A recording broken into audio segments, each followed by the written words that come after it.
Now, I would say the corruption in terms of wastage has undermined the new economic policy. I was one of its authors, several of us. I'm not taking credit, I'm just saying I was a junior officer working on it. And I understand the ethos of Tun Razak. You can't quarrel with it. Eradication of poverty regardless of race. Unfortunately, they forgot the phrase regardless of race along the way. The elimination of the identification of race with occupation, in other words, why should all rubber tappers mostly be Indians and Malays? Why should most businessmen be Chinese? Why should most professionals be right across the board but just elitists? Why should most of the farmers and fishermen be Malays, the lower income groups? You want to remove the race, identification of race with occupation. That's highly laudable. But at that time, nobody thought about APs as a means of removal of identification of race with occupation. Nobody thought about closed tenders, negotiated tenders, as a way of raising incomes of the Malays. But this is the abuse, and this is corruption. And the people who have suffered most from corruption, I dare say, are the poorest of our society. And who are the poorest of the society? Anybody? In terms of percentage and absolute numbers. The poorest in our society are the Malays, are the Bhumiputras, who the government of the day, over the last 50 years, has pledged and promised to support. The poorest of any society suffers most from corruption.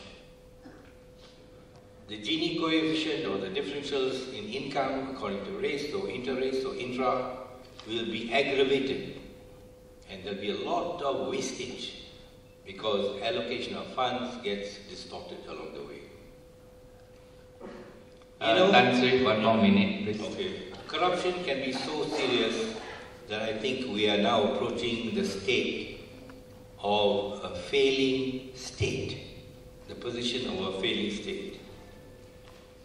Very quickly, what can be done? What can be done? Report to Parliament directly.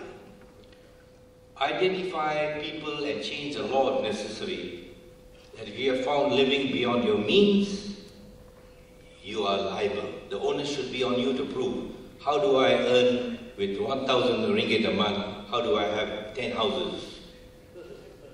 How do I have a palace when I'm working as a politician, as a petty politician really, and earning just a few $1,000s?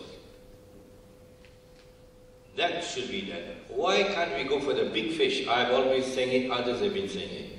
Not that I don't we shouldn't be arresting small fish, but then the credibility of government, the credibility of MACC, the credibility of the whole concept of fighting corruption is at stake. Get the big fellows, but you know and I know that the big fellows are harder to catch. You try and go physically try and catch a big fish. It slips out of your hand very easily. The issue is the MAC staff adequately resourced in terms of funds, in terms of personnel, in terms of expertise? Frankly, I say no.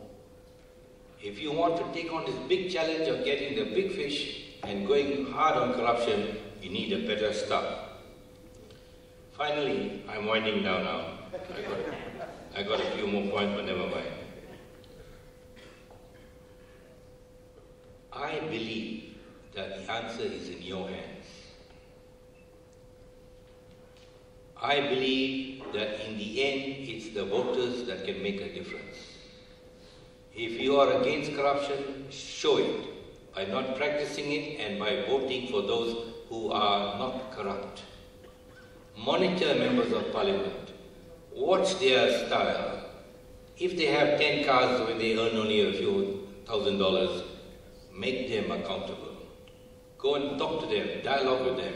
And if you are convinced they are corrupt, don't vote for them.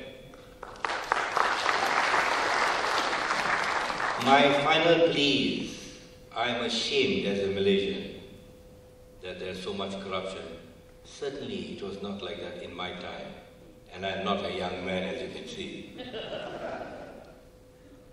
But